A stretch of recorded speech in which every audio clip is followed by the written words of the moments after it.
Hello friends, எல்லாருக்கும் வணக்கம். இன்றைக்கி டியூஸ்டே மார்னிங். காலையிலே பனி மழை மாதிரி கொட்டுன்னு கொட்டிகிட்ருக்கு. பட் இருந்தாலும் பசங்களை ஸ்கூலுக்கு ரெடி பண்ணி அனுப்பணுன்றதுனால காலையில் எழுந்திரிச்சு என்னோட மார்னிங் பிரேக்ஃபாஸ்ட் ரொட்டீன்ஸ் எல்லாம் ஆரம்பிச்சிட்டேன்.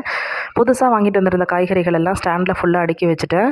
எப்பொழுதுமே புது காய்கறிகளை பொரியலோ இல்லை கூட்டோ இல்லை குழம்போ செஞ்சு அப்போவே சாப்பிட்டா அது ஒரு டேஸ்ட்டு தான். இதுவே ஃப்ரிட்ஜில் வச்சுருந்து 2-3 நாள் கழித்து எடுத்து பொரியல் பண்ணி சாப்பிட்டா அது ஒரு வேறு டேஸ்ட் மாதிரி இருக்கும். ஸோ இன்றைக்கி நான் வெண்டைக்காய் பொரியலும் கீரை பொரியலும் தான் பண்ண போகிறேன். ஸோ டிஃபன் கூடயே இன்றைக்கி பண்ணுறதுனால சட்னி எதுவும் பண்ணலான்னு பிளான் இல்லை. ஸோ கீரையும் வெண்டைக்காயும் கழுவி அழகாக காய வச்சுருக்கேன். தண்ணி வடிஞ்சதும் கட் பண்ணணும். இன்றைக்கி பிரேக்ஃபாஸ்ட்டுக்கு இட்லியும் கேரட் சாம்பாரும் தான் செய்யலான்னு பிளான் பண்ணியிருக்கேன்.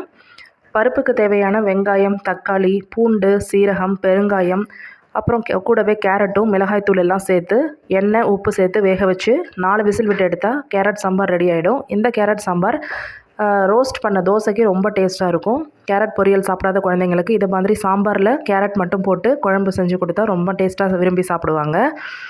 டியூஸ்டேஸ் அண்ட் ஃப்ரைடேஸில் நம்ம லலிதா சஹஸ்ரநாமங்களை கேட்டாவோ இல்லை சாமி முன்னாடி உட்காந்து சொன்னாவோ நமக்கு அவ்வளோ நல்ல பலன்கள் இருக்குதுன்னு சொல்லுவாங்க.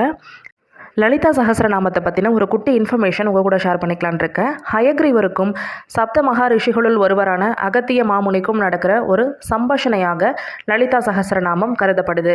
லலிதா திரிபுர சுந்தரியோட 1000 நாமங்களை சொல்வது தான் லலிதா சஹஸ்ரநாமம். இது பிரம்மாண்ட புராணத்திலையும் இடம்பெற்றிருக்குன்னு சொல்கிறாங்க. லலிதா சஹஸ்ரநாமத்தில் ஆரம்பத்தில் வர தியாக ஸ்லோகம் 8 வாக்கியங்களை வச்சு எழுதப்பட்டிருக்கு. லலிதா சஹஸ்ரநாமம் முதல்ல உபதேசிக்கப்பட்டிருக்கும் இடம் மாயவரம் அருகில் இருக்கக்கூடிய திருமியச்சூர் அப்படிங்கிற ஊரில் தான் முதல்ல லலிதா சஹஸ்ரநாமத்தை உபதேசம் பண்ணியிருக்காங்க. கங்கை கரையில் கிரகண நேரத்தில் 1000 அஸ்வமேத யாகங்களை செய்கிற புண்ணியமும் 1 கோடி லிங்கம் வடித்த புண்ணியமும் ஒரே ஒரு முறை லலிதா சஹஸ்ரநாமத்தை சொன்னாலே நமக்கு கிடைக்கும் அப்படிங்கிறது தான் நம்பிக்கை. லலிதா சஹஸ்ரநாமம் ஹயக்ரீவரால் சொல்லப்பட்டிருக்க ஒரு மந்திரம். ஹயக்ரீவர்னாலே கல்விக்கு உகந்த ஒரு கடவுள். ஸோ நம்ம பசங்களுக்கு இந்த லலிதா சஹஸ்ரநாமங்களை சொல்லி கொடுத்து சுவாமி முன்னாடி உட்காந்து பாட சொன்னால் கல்வியில் சிறந்த ஆளாக வருவாங்கன்றது தான் நம்பிக்கை. சமஸ்கிருத வார்த்தைகளை சரியாக உச்சரிக்கக்கூடிய பாம்பே சிஸ்டர்ஸ் லலிதா மற்றும் சரோஜா பாடிய பாடல் வெர்ஷன் தான் ரொம்பவே பாப்புலர்.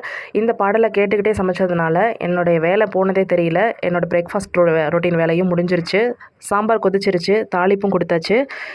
பாப்பாவுக்கு இட்லி ஊட்டி விடுறதுக்கு டைம் இல்லை, சாமிக்கு பூஜை பண்ணுற வேலை இருக்குன்றதுனால நீங்களே சாப்பிட்டுக்கோங்கன்னு சொன்னேன். பட் எனக்கு ஸ்கூலுக்கு கட் பண்ணி கொடுக்குற மாதிரி குட்டி குட்டியாக கட் பண்ணி கொடுங்கன்னு சொல்லி அடம் பிடிச்சிட்டு இருந்தாங்க. சரி, நான் அவங்களுக்கு இட்லியை குட்டி குட்டியாக கட் பண்ணி சாம்பாரும் வச்சு கொடுத்துட்டேன். இன்றைக்கி அவங்களே சாப்பிட்டாங்க. சாப்பிட்றதுக்கு 1 ஹவர் ஆக்குனாங்க. பட் இருந்தாலும் தனியாக சாப்பிட வைக்கிறது தானே நல்லதுன்றதுனால நானும் விட்டுட்டேன். இந்த வீடியோ உங்களுக்கு பிடிச்சதுன்னா லைக் பண்ணி ஷேர் பண்ணி என்னோட சேனல் சப்ஸ்கிரைப் பண்ணி வச்சுக்கோங்க. இன்னொரு டிவைன் ஸ்டோரியோட நெக்ஸ்ட் வீடியோவில் பார்க்கலாம். பாய்.